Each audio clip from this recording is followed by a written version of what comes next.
Okay, so we've got our gems logically moving around, but we need to make them actually visually move around within the game itself. So to do that, we're going to need to assign a speed for the gems to move. Now, this is something we don't want to add individually to the gems themselves because we don't want each one of these having a different move speed. So what we're going to do is on the board, we're going to store how fast the gem should move. So let's go to our board script. If we go up to the top, we're going to create a public float value that we're going to call gem speed, like so. And then back in our gem itself, right up the top up here, we've got our update loop, which is handling our movement press at the moment. And right above that, I'm going to type in here, we want to make our objects move. So we're going to say our transform dot position of our gem should be equal to a vector2 dot lerp. So what is lerp? Lerp is something called linear interpolation. And if I go in here, I'm going to just create a new little paint file here.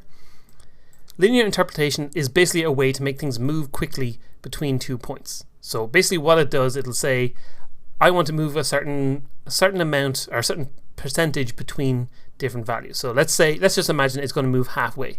So basically what will happen on each frame of our game, it'll say, okay, I'm starting here and that's where I want to go to. I want to cover half the distance every time. So we're going to say here, okay, let's move to half the distance, that's here. So then on the next frame, it'll go, okay, I want to move half the distance again. So it'll move to here. And then it'll go half the distance again, it'll move to here. And half the distance and it'll move to here. And so on until it gets smaller and smaller and smaller. But basically what this does is you can see it creates a big massive jump at the start and then slows down as it gets closer. It basically creates a way of creating a smooth movement that looks like it jumps really fast and then slows down as it gets into place. So we use that as a way to make things move around nicely. So here we're going to say our transform position is equal to vector2.lerp, and then we need to tell it a few things. We need to tell it the point we want to start our lerp from, and that's wherever our transform.position currently is. Then we need to tell it where we want to go to, and where we want to go to is whatever our position index is. So whatever position we are setting our gem to be. So we're going to say move towards the position index, and then finally we have to tell it how fast we want that to happen, and we want to use the gem speed that we set on the board. So we're going to say board dot gem speed, and we're going to multiply that by something called time dot delta time. So time dot delta time, if you haven't encountered it before, is basically how long your update takes to happen. So if you have a game running at 60 frames a second, that means update will be called 60 times every second, and that means time dot delta time will basically be 1/60th of a second, so 1 divided by 60. And the reason you do this is so that your game stays consistent across different frame rates. So if you say you have something that is supposed to move one unit in 1 second. If you say, okay, well, if I wanted to move 1 unit in 1 second and I have 60 frames a second, you could just say, hey, make this move at 1 divided by 60 every frame. But then what happens with a player who only is running the game at 30 frames a second? If they're moving at 1/60th every frame, then basically in their 30 frame per second game, an object will only move half the distance, so it would only get to 0.5 of its distance that you want to go. So instead what you'll say is move at 1 multiplied by time.delta time, so that in a 60 frame per second game it'll move 1/60th of the amount every frame, but in a 30 frame per second game it'll move 1/30th of a frame of the distance in every frame. But basically what will happen is on all those different computers running at different frame rates, they'll all get it so that after 1 second your item will move 1 unit. So it's basically a way of keeping everything consistent across different frame rates. So we do that so that our gem speed is always the same gem speed no matter who's running the game. Okay, so let's save this. Let's go back into Unity and let's see this in action.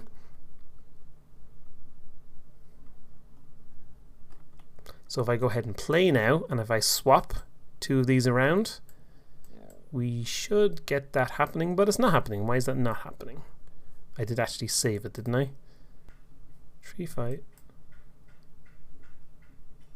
So the position index is changing. Oh, haha! Because I didn't actually set a value on the gem speed of the board. I'm going to set this to be 7. And let's try this again. And there we go. So perfect. Now they're swapping. I just hadn't. It's hard for anything to move when it's trying to move multiplied by 0. So now you can see we can swap these gems, and we can keep swapping them all around, and they're moving to the correct position on the board. So perfect. We now have our gems moving around the way we want it to. Now, one thing about LERP is it will actually keep trying to move these things forever.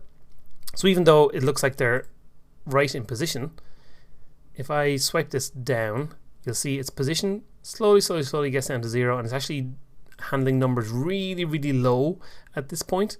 So we don't want it to keep doing that forever. So what we're going to do is, in here, we're going to say if our vector2 dot distance between our transform dot position and our position index, so if the difference between those is greater than 0.1f, actually we'll say 0.01, if it's greater than that, then make it LERP between those positions.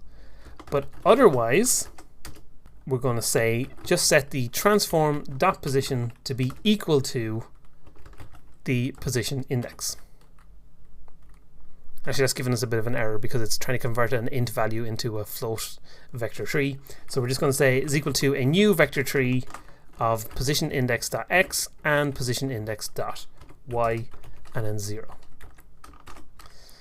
Okay, so perfect. We've now got our gems moving into position, and we're going to make sure as well when this happens that the board has the gem stored at the correct place. And the reason we're doing this is so that a little bit later, when we start making gems fall down into positions automatically and not just when we do a swipe, we want to make sure that each one of those is storing its position correctly. So we're going to say here on our board, all our gems position index.x and position index.y. So the gem at the position we should be at is equal to this. So we're making sure it's definitely set to be this one. Okay, so let's just save this, and we'll go back in here, and now that this will be running, we'll be able to swipe these around. You'll see that it will snap into the correct positions now. So if I just move a few of these around here, although visually it doesn't really look too much different to us, let's say I just move this one here, you'll see now it no longer has the 4.0000. If I move it, you'll see, there we go, it just eventually snaps to the correct point. So perfect, we now have our objects moving around the way we want.